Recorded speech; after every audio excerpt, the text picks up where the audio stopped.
Alors, bonjour à tous. Donc j'ai décidé de faire une série de vidéos qui va pouvoir servir à plein de gens.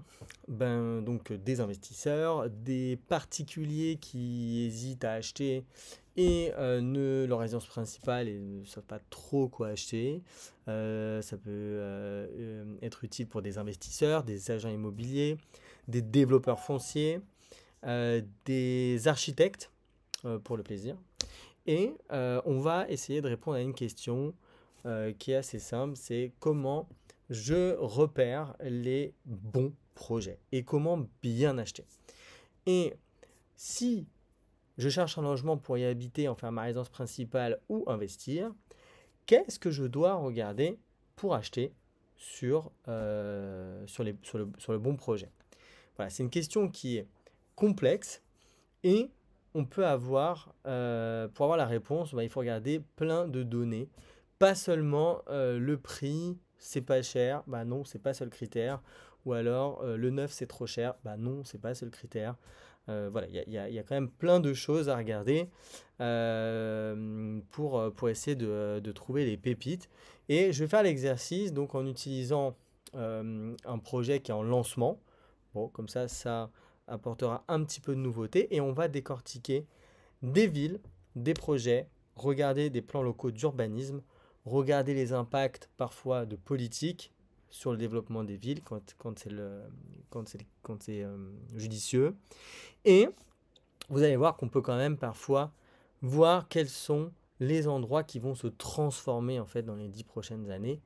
Et les bonnes affaires, eh ben, c'est celle-ci, c'est pas celle où c'est facile de le voir. Ça, c'est déjà trop tard. Ou les bonnes affaires, c'est pas forcément ce qui est le moins cher. Il y a d'autres indices pour trouver des bonnes affaires. Donc disclaimer, bon, on vend ces projets chez Utopia, qui est ma société de commercialisation de programmes immobiliers neufs. Mais cette vidéo, elle est absolument pas sponsorisée. Je fais ça juste pour l'exercice, pour le plaisir et avec des projets qui, je pense, valent la peine. Voilà. Donc, ceci étant dit, commençons la vidéo. Donc on va parler de la ville de Champigny-sur-Marne. Alors, ce qu'on va regarder sur Champigny-sur-Marne, donc déjà en premier lieu, bon, je vais passer assez rapidement sur certaines choses parce qu'il ne faut pas que la vidéo fasse non plus 45 minutes. Mais déjà sur la ville, ce qui est important, c'est que c'est une ville ici qui, pour moi, de manière générale, est, je trouve, sous-cotée en termes de prix par rapport à tout ce qu'on a autour. On est quand même sur une ville qui est entourée qui est limitrophe de Saint-Maur, où les prix vont osciller entre 8 et 10 000 euros du mètre carré si on va vers la Varenne-Saint-Hilaire. On est à côté de Joinville-le-Pont, où c'est aussi très cher dans les beaux coins de Joinville, de Nogent-sur-Marne, où c'est aussi très cher. Et finalement, on est dans une ville où les prix vont être plutôt autour des 4-5 000 euros du mètre carré. Et donc, bah, c'est pas logique, hein. On ne peut pas avoir une ville où c'est 8, 8, 8, 8, 8, et puis à un endroit, c'est la moitié. Donc, il y a des raisons qui s'expliquent à ça. Notamment une, c'est vrai que Champigny, c'était une ville qui était enclavée, puisque l'accès à Joinville, c'était soit le RER A de Champigny, pardon, hein. Soit il y avait le RER A de Joinville, qui était là, mais il faut prendre un bus, et soit on avait le RER là, donc qui est Champigny, mais qui est en fait de l'autre côté de la Marne, et donc pas du tout pratique. Et le reste, c'est très très peu accessible en transport en commun, il faut prendre des bus.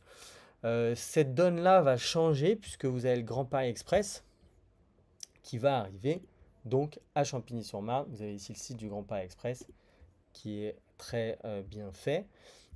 Et cette gare donc de Champigny-Centre qui va être livrée et mise en service l'année prochaine, en 2026, si je ne me trompe pas, et qui va arriver vraiment juste là. Hein, bon, là, on voit le chemin de fer, et on a là et la mairie qui est par ici. Par ici. Et on a cette gare qui vient là et qui va venir irriguer en fait tout le centre-ville de Champigny-sur-Marne. Et je pense que cette ville-là va rentrer dans une autre dimension. Et c'est déjà le cas. Il y a déjà énormément de projets qui sont faits quand cette gare va arriver. Donc aujourd'hui, les prix ont quand même augmenté, mais je trouve que c'est encore sous-coté par rapport à ce que c'est. Il y a des coins qui se sont énormément embellis. Je pense notamment à la place du marché qui a été refaite entièrement. Il y a un très beau projet, le Dôme des Bords de Marne, qui est promoteur OJ, qui est architecte Cap Architecture, l'atelier Cap Architecture, qui a fait un magnifique projet où ils ont tout refait, voilà, tout le centre, toute la place là, du marché, tout le projet dans la place du marché. Donc c'est très très beau. Je pense que tout ça va prendre de la valeur et rattraper petit à petit les choses. Et donc à Champigny, ce qui est complexe, c'est que c'est très très vaste, hein, c'est très grand. Et il y a plein de quartiers qui sont très très différents les uns des autres. Donc vous avez ce quartier centre qui va être irrigué par le Grand Paris Express, mais vous avez d'autres quartiers qui sont plus difficiles d'accès, notamment derrière ici, le quartier du Tremblay, qui est côté Tremblay. Donc quand on est là, on n'est pas du tout à côté du Grand Paris Express. Grand Paris Express, c'est plutôt par là. Ça va s'adresser à un autre type de population qui n'ont peut-être pas forcément besoin d'être juste à côté des transports en commun, peut-être qui travaillent dans le 94. Il y a plein de raisons, mais c'est vrai que aujourd'hui, quand on regarde ce qui s'est fait sur Champigny-sur-Marne en termes de projets ces dernières années, c'est vrai que le stock de projets, là on voit ce qu'on a aujourd'hui en stock sur Champigny-sur-Marne, c'est vrai que les choses se concentrent quand même beaucoup autour de cette gare, et c'est vrai que les promoteurs investissent quand même beaucoup autour de cette gare, ce qui peut se comprendre. Il y a quelques projets quand même qui se font, voilà, le long de cette avenue-là, avenue Charles de Gaulle, je crois, du général de Gaulle, mais qui sont plus durs à vendre parce que c'est plus dur d'y habiter. Euh, et puis voilà, on a un Champigny qui est mal fréquenté, mais en vrai, c'est pas du tout ici, c'est plutôt dans ce coin-là. Ici, c'est quand même des coins où il fait bon vivre pour y avoir vécu une partie de mon enfance. Euh, et donc, ce qui est intéressant, c'est que le projet dont je vais vous parler en fait aujourd'hui, c'est un projet qui va sortir et qui a un endroit qui, pour moi, passe un peu sous les radars. Et le projet, il est, une seconde, vous l'affichez. Donc voilà l'image du projet qui va sortir. Ça, c'est la façade. Et voilà la façade de l'immeuble. Donc ce projet-là, ce qui est intéressant, je vais vous montrer, voilà où il est. Il est juste dans un coin, un quartier qui s'appelle la Fourchette et qui est à la limite en fait de Joinville-le-Pont, comme on le voit ici sur la carte. Et c'est un coin qui est un peu stratégique pour ceux qui connaissent Champigny-sur-Marne, puisque cette fourche-là, donc déjà, on est à la limite entre Joinville et Champigny. Et les prix de Joinville, c'est pas du tout les prix de Champigny. Mais ce qui est aussi intéressant dans ce projet-là, c'est que déjà, on est avant ce gros carrefour. Donc ça, c'est une première chose. On est avant le grand carrefour. La deuxième chose, c'est qu'on est en retrait de l'avenue René Salengro, qui est là. Donc on va pas avoir toutes les nuisances de ce carrefour-là. Par contre, c'est un axe commercial, donc on a. Et en même temps, on est face au Tremblay, qui est ici, au début en fait du parc du Tremblay, qui vient se développer par là. Et donc on est dans un coin qui est quand même relativement optimal, c'est-à-dire que on est proche Joinville, mais au prix de Champigny, sur l'avenue principale, mais pas sur l'avenue principale, sans vis-à-vis. Et on est du coup juste à côté des bus, puisqu'il y a tous les bus qui passent sur cette avenue-là, et qui emmène à au RER de Joinville-le-Pont, puisque tous les habitants de Champigny-sur-Marne, bah, enfin en tout cas moi quand j'y habitais, bah, toute ma vie j'ai pris le bus pour aller à Joinville-le-Pont. Et là c'est quand même pratique, puisque vous sortez du programme, il va être là le programme, prenez le bus, et en trois stations de bus, quelques stations de bus, vous arrivez au RER A, qui vous emmène jusqu'à Paris. Donc la localisation, elle est quand même intéressante, parce que tous les projets qu'on a eu par le passé dans ce qu'on peut appeler le quartier Tremblay, il se trouvait, vous voyez, là, plus par là, donc beaucoup plus haut. Et beaucoup plus haut, bah, c'est vrai que c'est quand même beaucoup plus difficile d'y vivre. Il y a moins de commerce. On commence à être bien loin des transports, là, parce que là, mine de rien, il y a une belle distance, là, donc on se rajoute du temps, des embouteillages. Bon, même si sur les lignes de bus, il n'y a pas de trafic, mais il y a quand même du temps et il y a moins de vie, on va dire, de vie locale. Et alors que là, on n'a jamais vraiment eu de projet vraiment à cet endroit-là, très précisément. Donc ça, je trouve qu'en termes de localisation, c'est assez malin. Et en plus de ça, du coup, on verra plus tard dans la vidéo, mais on va être beaucoup moins cher que des projets qui vont être ici. Parce que forcément, bah, tous les promoteurs, ils se mettent à développer des projets qui vont être en centre-ville pour profiter et séduire par l'arrivée du Grand Paris Express qui va arriver l'année prochaine. Et bah, c'est plus risqué forcément de construire là, puisque bah, faut pouvoir convaincre les gens, si je veux venir à Champigny, c'est pour avoir le métro, et c'est pas pour être loin du métro.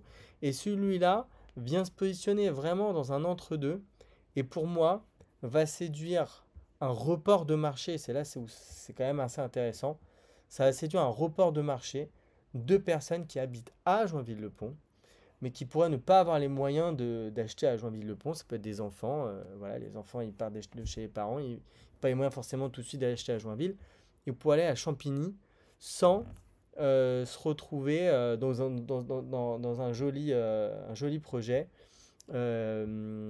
sans avoir les prix de Joinville. Et donc, je pense que c'est ça la différence, c'est-à-dire que ici, on va aller chercher plutôt une clientèle de report de marché, je pense, qui peut être séduisante sur ce projet. Et en plus de ça, on verra les vues et tout, c'est quand même assez qualitatif. Donc ça, c'est ce qu'on peut déjà dire sur la localisation qui est assez intéressant, assez atypique en tout cas sur ce que j'ai vu sur les 5 ou 7 dernières années en termes de projets qui sort à Champigny. On n'a pas beaucoup dans ce coin-là. Euh, donc, ce qui peut être intéressant aussi, voilà, bon, je ne vais pas montrer tout le truc, mais bon, ça redit à peu près la même chose. Ce qui est aussi intéressant, on va regarder après les plans, un peu dans le détail. Euh, Ce qui est intéressant, c'est quand on regarde un projet, on peut faire l'exercice de regarder le plan local d'urbanisme. Bon, là c'est un petit peu poussé, on ne peut pas le faire trop longtemps, mais vous avez la possibilité, c'est accessible à tout le monde, d'aller chercher le plan local d'urbanisme de la ville, et c'est très simple à lire. En fait, vous allez sur Google, hein, vous tapez plan local d'urbanisme, et Champigny-sur-Marne, vous allez arriver sur le site de la mairie, et ici, vous allez pouvoir consulter des documents. Et donc ça, c'est très simple à voir. Et vous allez voir en fait la pertinence et l'intérêt de voir ça quand on essaie d'analyser un projet et ce qui va se passer autour en fait. C'est ça qui nous intéresse. Parce que acheter dans le centre-ville de Champigny, c'est bien, mais quand vous achetez un peu à côté, c'est là où vous allez peut-être aller capter des prix moins élevés. Mais par contre, si vous êtes capable de voir ce qui va potentiellement se faire autour dans les prochaines années, c'est là où vous arrivez à être pertinent. Et pour pouvoir faire ça, ben, on ne spécule pas, on regarde là où la mairie a dit des choses et donc l'a écrit dans ses règlements. Et vous allez voir les intentions qu'on a des mairies dans ces documents. Et là, vous avez ici, donc vous pouvez consulter l'extrait du règlement et le plan de zonage. Et sur ces deux documents, on va pouvoir voir un certain nombre de choses. Je vais le faire rapidement parce que j'ai vu des choses intéressantes à regarder. Voilà à quoi ça ressemble un plan de zonage.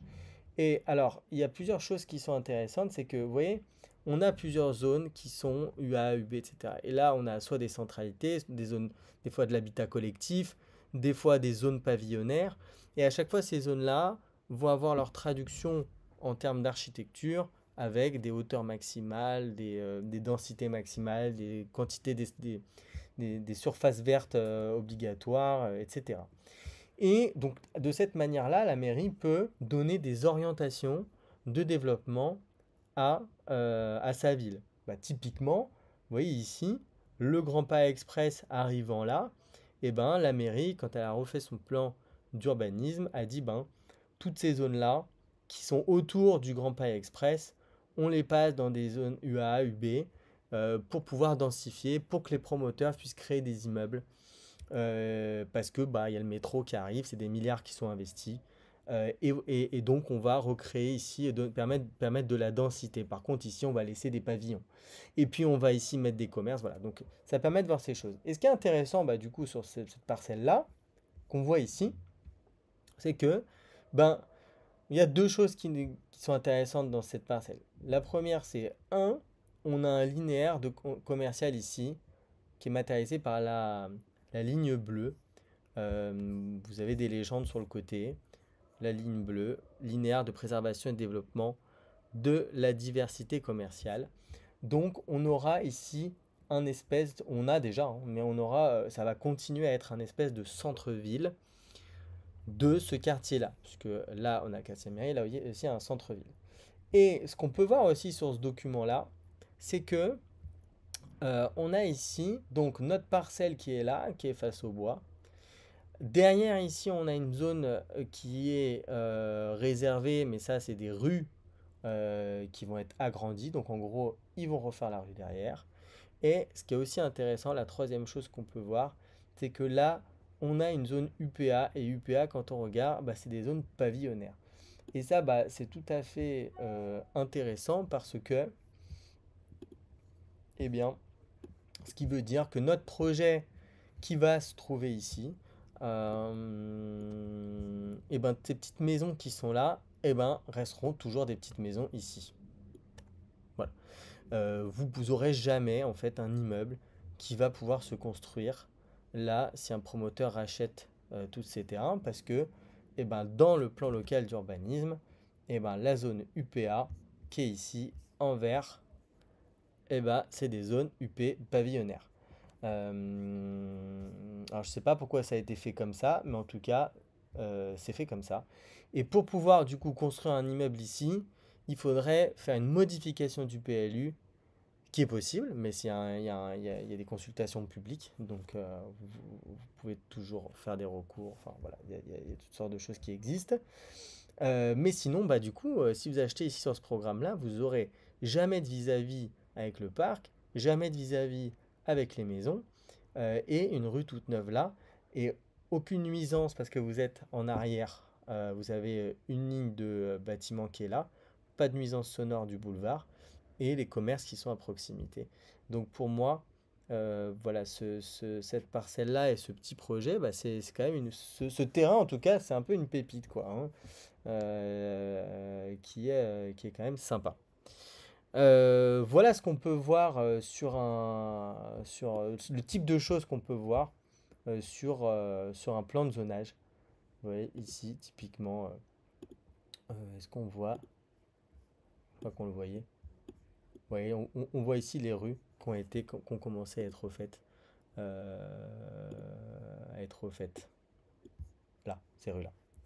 Voilà, donc ça c'est pour le plan de zonage. Après, il y a d'autres choses qu'on peut aller voir sur les prescriptions, on va dire, écrites du plan local d'urbanisme. Là, on va pas le faire parce que sinon ça va être trop long. Mais il y a plein de choses qui sont intéressantes, notamment par rapport à la quantité d'accession et de logements sociaux dans les projets. Donc en l'occurrence, sur ce projet-là, il y a 100% accession, il n'y a pas de logements sociaux, ce qui peut être un argument pour certains, ou en tout cas un argument de choix pour certains d'habiter ou non dans la résidence. Pourquoi? Bah parce que la loi, c'est 25% de logements sociaux dans une ville, mais à Champigny-sur-Marne, il y a déjà 40% du parc qui sont des logements sociaux. Et donc, la ville est déjà dans les quotas légaux et n'est pas obligée d'imposer aux promoteurs d'en construire plus. Voilà. Dernière chose, et ensuite on verra aussi, on parlera un peu du prix, la qualité de la construction. Donc, j'ai pas beaucoup d'éléments à ce stade parce que le projet n'est même pas sorti. Il va sortir dans, je crois, 15 jours.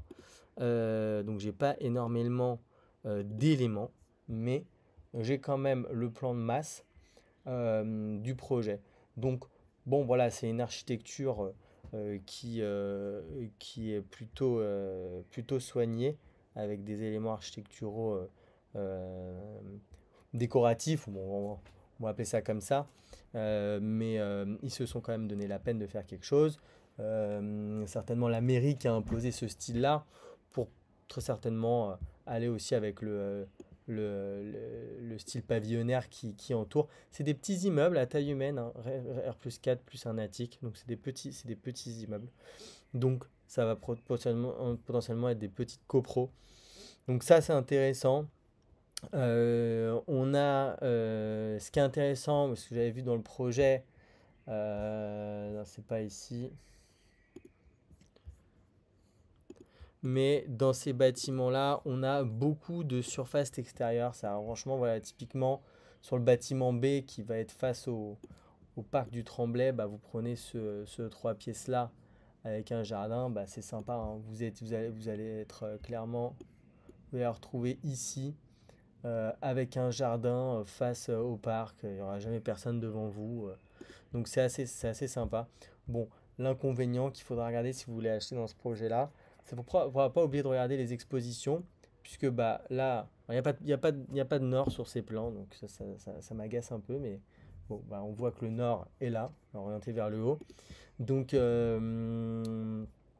avez le nord, donc tous les jardins et les grandes terrasses sur le bâtiment B qui sont là sont au nord, mais vous avez la vue parc. Bon, bah voilà, il faudra arbitrer juste, vous préférez être au sud ou au nord avec la vue parc. Mais, un petit conseil, il vaut mieux un nord lumineux qu'un sud, euh, avec du vis-à-vis.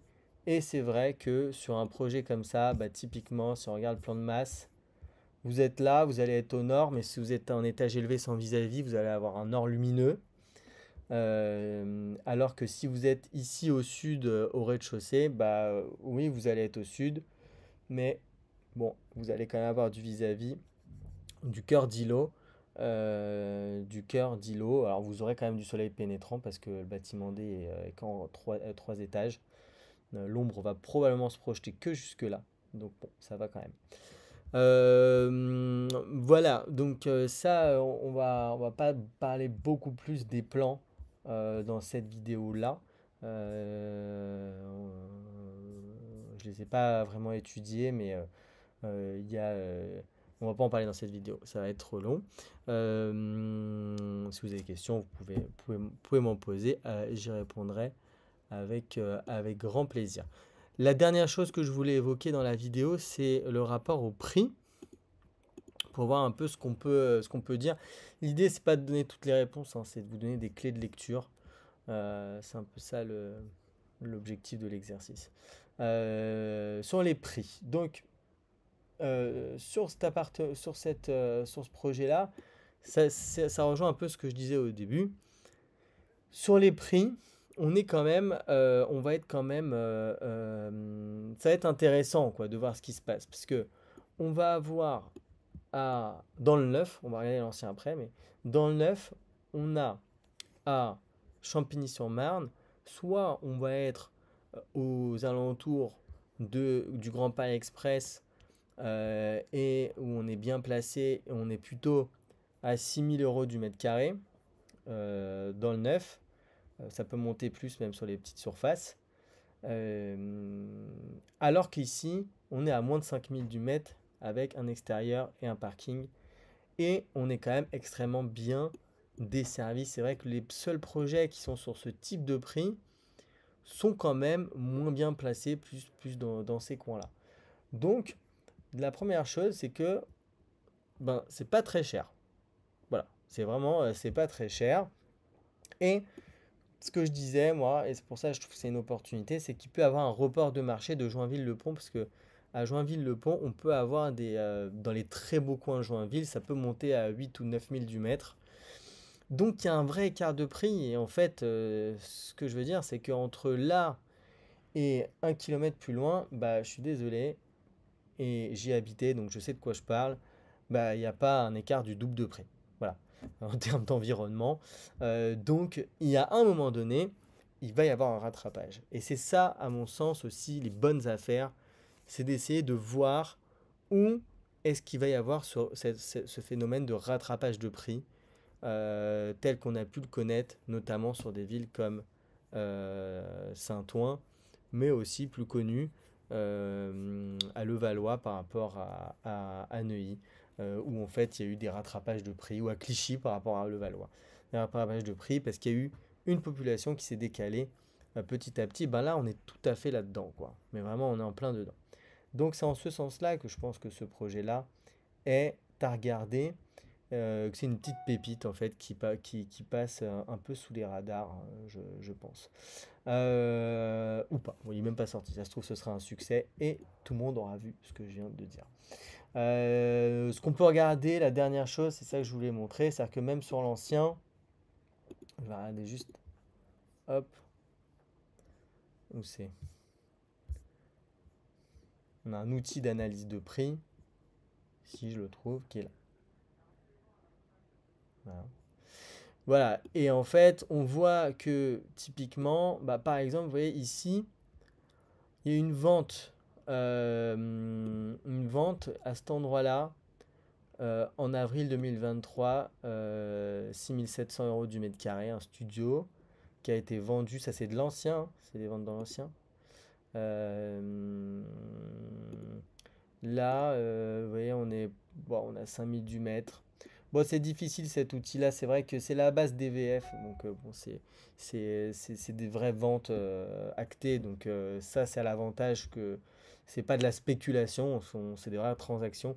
Bon, l'inconvénient à lire, c'est difficile parce que bon, bah, évidemment, on n'a pas de données sur dans quel état c'était, mais ça permet de donner une tendance, c'est juste ça que je veux dire, et puis on voit que dans ce coin-là, bah, de Joinville, bah, on est plutôt ouais, à 4000 du mètre, mais bon, ouais, on va savoir pourquoi. Mais on est plutôt sur des prix voilà, qui vont aller en moyenne, on voit entre 6000 et 8009 du mètre sur l'ancien. Et sur le neuf, on est plutôt entre 9008 et 10 000 € du mètre carré dans ce coin-là. Bon, ben, si on prend une moyenne, c'est vrai que bah là, un projet qui a moins de 5000 du mètre, il y a quand même un gros écart alors qu'il y a deux rues ou accès deux rues plus loin. Voilà ce qu'on peut dire sur ce projet ce projet qui va sortir. Je voulais juste citer aussi le maître d'œuvre Arcas Architecture. J'ai essayé de trouver leur site. Écoutez, moi je ne les connais pas personnellement. Euh, Ça a l'air d'être des Belges. Je crois que c'est une maîtrise d'œuvre de conception, c'est-à-dire que c'est eux qui ont fait le projet, posé le permis, mais que ce sera d'autres maîtres d'œuvre qui vont prendre l'exécution du projet. Donc si c'est le cas, il n'y a pas d'inquiétude à avoir du fait que c'est une agence qui n'est pas française ou francilienne.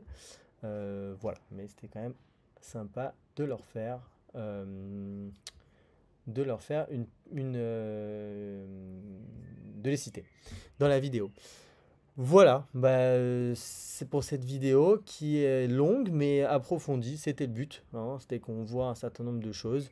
J'en ferai d'autres sur d'autres villes et l'idée c'est de prendre voilà, des projets qui en valent la peine, qui sont des petites pépites et de voir ce qu'on peut dire dessus. Merci à tous. Et puis, n'hésitez pas, si vous avez des questions, mettez un commentaire et puis je pourrai vous répondre avec plaisir si j'ai les connaissances pour le faire. À bientôt.